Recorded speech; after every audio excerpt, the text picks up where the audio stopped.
Bonjour et bienvenue pour ce nouveau tutoriel Breeze Back Office. Aujourd'hui, nous allons voir comment créer un menu et le résultat au niveau donc de la tablette ou de la caisse. Pour ma part, ça sera sur l'émulateur Android. Donc pour ce faire, nous sommes sur le Back Office Breeze. Par défaut, en règle générale, vous êtes sur produits et catégories. Nous allons donc aller chercher les menus de cette base en allant tout juste en dessous dans Offre. On clique sur Menu. À partir de là, je vais avoir tous les menus actuellement disponibles et je vais donc créer un menu sur la base d'un menu existant. Je vais prendre le menu du jour par exemple, que je vais donc, vous voyez, tout simplement, je me mets dessus sans rien, sans cliquer, et complètement au fond, à droite, j'ai la touche ici qui s'appelle Dupliquer. Je clique sur Dupliquer, le système me propose donc de dupliquer cette rangée, je dis oui, et il va, dans un premier temps, dupliquer le menu du jour. Donc, je n'ai plus qu'à changer l'intitulé. On va faire un menu italien. Le PLU, ici, je vais donc ajouter mon menu, mon PLU menu 0003. Je voudrais qu'il s'affiche dans le tag, donc la fenêtre, si on veut bien, menu. Voilà, donc là, c'est pas mal. Le prix, on va le mettre, excusez-moi, à 24. Et on va rajouter une petite photo. Alors j'appuie sur la poubelle ici, là, pour aller chercher une nouvelle photo, une nouvelle image. Je vais aller chercher menu italien. Hop. Voilà. À partir de là, dans un premier temps, on peut l'enregistrer tel quel. D'accord ? Une fois que c'est fait, je vais pouvoir retourner après dedans, dans ce fameux menu. Ici, donc, menu, et je vais aller le retrouver juste en dessous, voilà, du menu du jour, menu italien. Quand je double-clique ici, alors déjà, dans un premier temps, on peut le voir apparaître sur la tablette. Si je vais déjà sur ma tablette ici, et dans les menus, je le vois. Il est déjà prêt, le menu italien, il est là. Sauf que, bien sûr, je n'ai pas... ça ne correspond pas à ce que j'attends de lui, puisque c'est un duplicata du menu du jour. Donc les plats qui sont à l'intérieur du menu italien ne correspondent sûrement pas à ce que je veux faire. En l'occurrence, c'est le cas de ce qu'on va voir maintenant.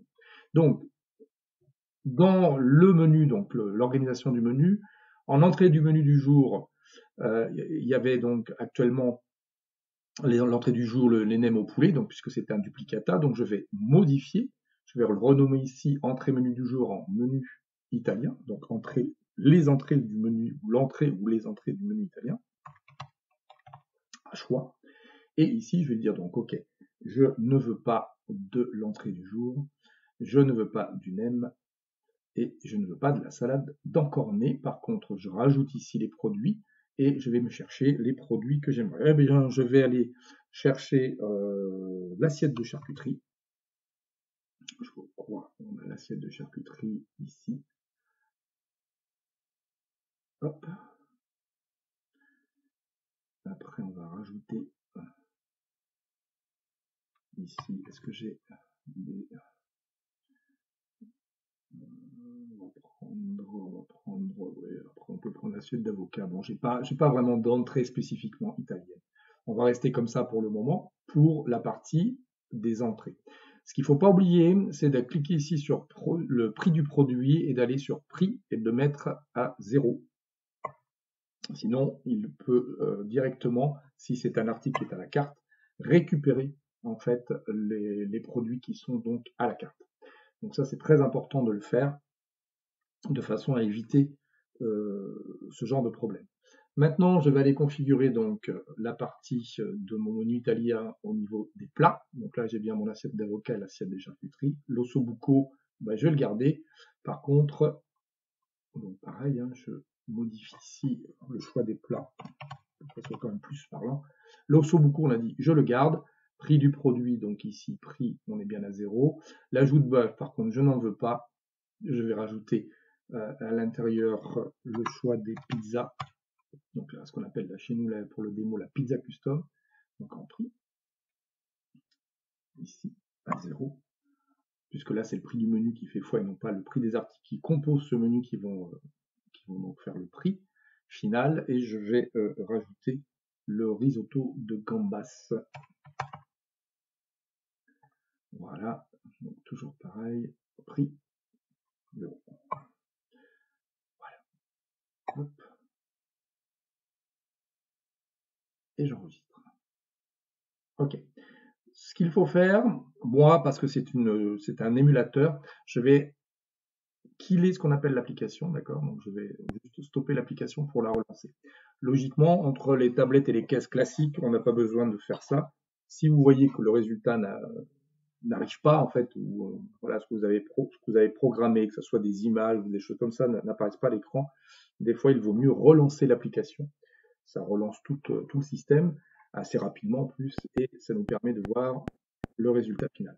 Donc là, je me reconnecte, je vais sélectionner une table. Voilà, on va juste prendre une personne, juste pour voir comment ça se compose. Mon menu italien est ici, j'appuie sur le menu italien, j'ai donc le choix au niveau des entrées avec ou l'assiette d'avocat ou l'assiette de charcuterie. OK. Puis j'ai le choix du plat menu italien, et là en l'occurrence on était parti sur la fameuse pizza custom. Je vais la prendre en médium avec une basse tomate, pâte cheesy et du jambon. Voilà, donc là on a tout ça bien sûr qui va s'afficher. On n'a pas pris de dessert, c'est un menu juste entrée-plat. Et tout ça s'affichera bien sûr sur le bon de cuisine, au niveau de l'imprimante de cuisine, ou sur l'écran de cuisine, bien entendu. Voilà. Merci beaucoup pour votre suivi et à bientôt pour de nouveaux tutoriels.